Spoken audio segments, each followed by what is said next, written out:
Hey guys, in this Shopify stock series, I give my opinion and analysis on the different events and news that are happening around Shopify stock. The purpose is to document the journey of Shopify being one of the small tech darlings of Canada to rising up and becoming the largest company on the TSX. This series is meant to give you a comprehensive overview of all the different events that have happened in Shopify's journey since April 2020. So this being episode 2, if you haven't seen the first episode, just check it out right here. It's on my bullish thesis about Shopify for the long term.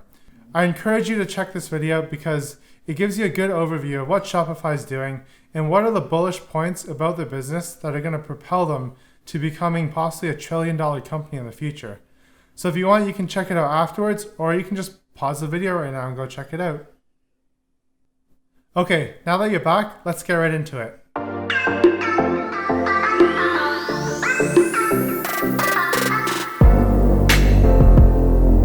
Welcome back to The Fire Grind. My name is Daniel, and on this channel I talk about personal finance and how we can become financially independent and retire early. I focus on stock market investing, and I do a lot of trading through WEALTHSIMPLE Trade.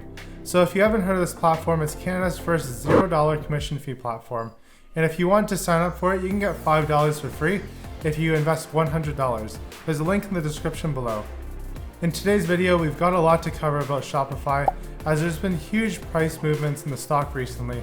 And I have a couple things that we're going to go over in this video, including the management outlook that Shopify recently gave, some tweet that caused the stock to rise 19% in 2 days, and we're going to break down Shopify Capital, which is a game-changing part of the business. And recently they've had some news about extending that service to Canadian customers. I know, right? It's a Canadian company, but they didn't offer loans to Canadian customers. Weird. If you're a Shopify investor currently, or you just want to open a position in Shopify in the future, please smash that like button just to let me know that I should continue making these videos on Shopify, as Shopify is a company that I'm watching and wanting to open a position in. Also, please consider subscribing to my channel if you're interested in Shopify or any other Canadian TSX stocks that you want me to do a breakdown on. And if you have any companies I haven't covered yet, please leave a comment down below and I will try to plan a future video on those companies that you want me to break down. In this first part, we're going to go over the recent price action and what news has been happening and revolving around the stock price.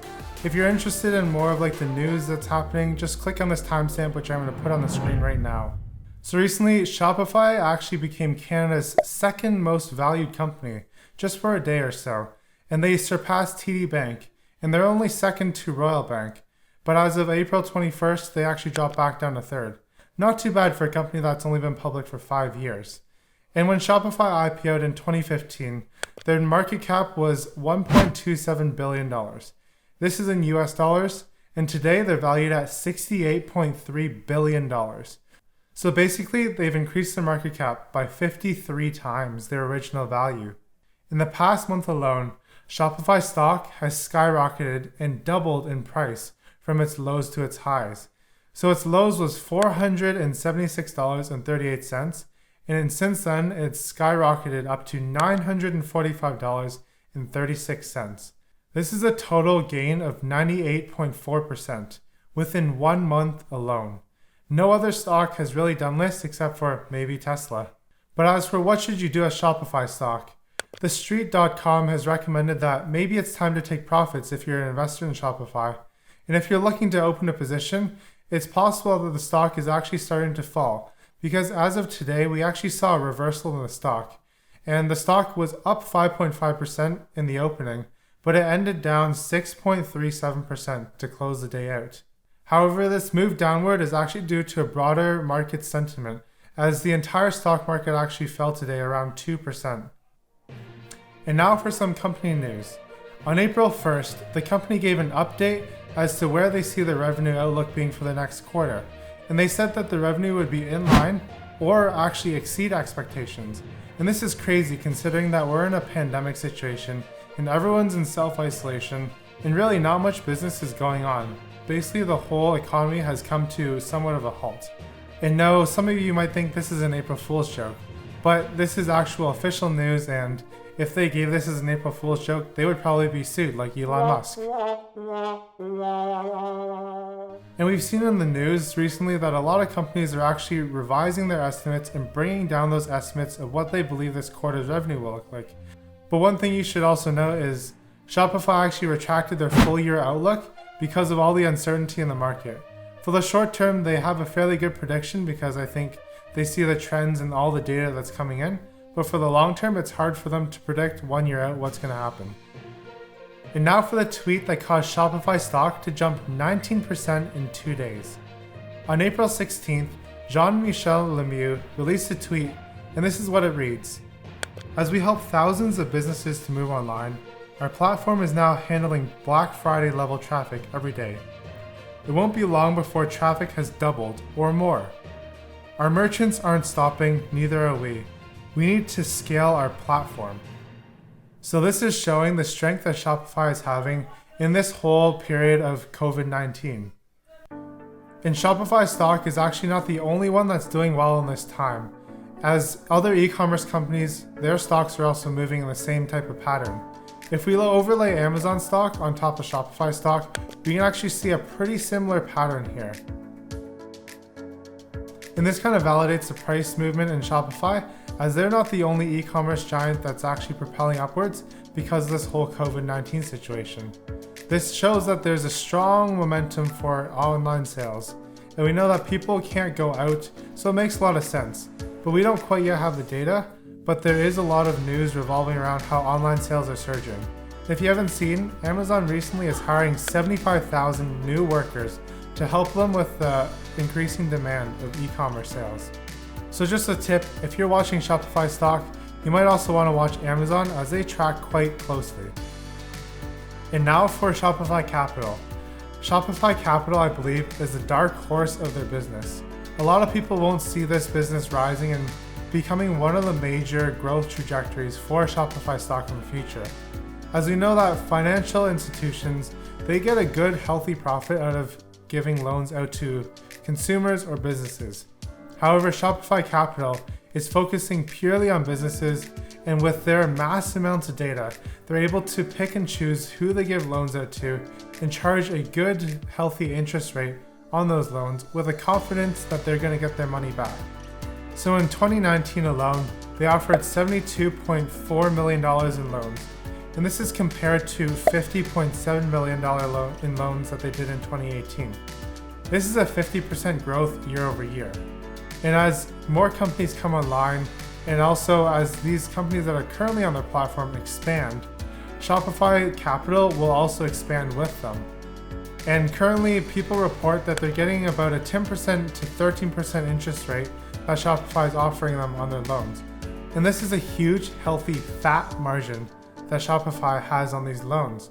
Because right now, if you look at the interest rates, you can go out and get a mortgage at maybe 2 to 3%, but Shopify is charging their clients 10%. But there's good reason that Shopify clients are actually taking this loan. And let's discuss that right now. So Shopify has two types of loans that they offer the customers.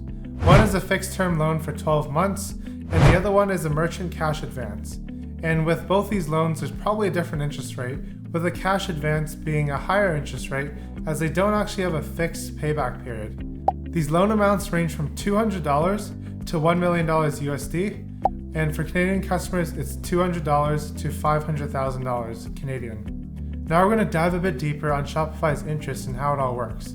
It's a fixed amount that's tacked onto the loan, which this lump sum, the borrower has to pay back over a certain period of time or just over time, depending on which loan solution you have. So this is a great marketing technique because people, when they think about interest, they know that it compounds year over year. So it sounds terrible when you give an interest percentage. But if you promise a customer, this is just the fixed amount extra they get to pay back in your loan, they're more willing to take out a loan. And this works in Shopify's benefit for customers that are paying the loan back in a shorter amount of period of time compared to the actual loan period. And these type of customers will make up a bulk of Shopify's loan customers because Shopify does weigh the risk profile. And for those customers that struggle to pay back their loan, they're going to make up a small portion of Shopify's customers, and eventually they'll die off. So those customers that actually succeed and continue to grow their business, they're going to make up a larger portion of Shopify's customers and their Shopify Capital business as well. So in the long term, the Shopify Capital business will continue to balloon as their customers also increase in general sales volume. And now you might be asking the question as to why would a company go with Shopify Capital who might charge you a higher interest rate versus the traditional bank or lender?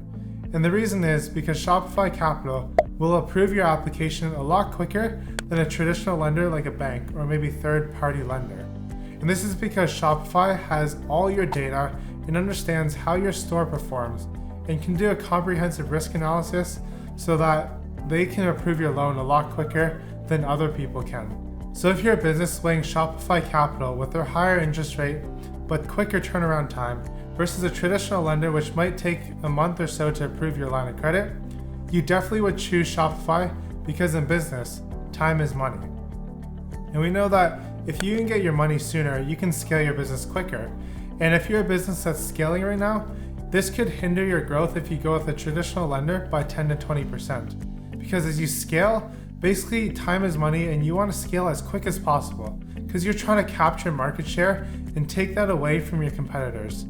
So paying an extra 3 to 4% is actually not as bad as it seems, as your business could grow 10 to 20% quicker if you get that capital a month earlier in advance. And if you look on Reddit right now, I saw a couple posts of people getting approved for loans like $400 to $1,000, and these are probably like drop shipping businesses that have been in business for a little while. So Shopify serves small customers as well as their large customers with Shopify Capital. And one Shopify customer has reported their first loan was around $400, and that really helped their business grow. And their second loan that they recently got approved for was actually $1,000. So we can see that Shopify, as they analyze companies and just see how they're doing on their platform, they will increase the loan amount. And this is sort of the overall trajectory of a bunch of these stores that are doing well on Shopify. As their business scales, their loan amount scales, and Shopify's profits scale. And Shopify Capital actually started in 2016. So it's only taken them 4 years to grow this business to $72.4 million that they're loaning out. So what can they do in the next 10 years? This is anyone's guess, but I think it's going to be huge. So this concludes the video, and please smash that like button to let me know if I should continue making videos on Shopify, as well as consider subscribing to get updates on Shopify, as I plan to release more videos on their news as I said before. And leave a comment down below about other stocks that you're interested in me dissecting, as I am mainly focused on TSX because these are the stocks that I want to trade on Wealthsimple. Stay safe and stay home. Keep up the grind and have a great day.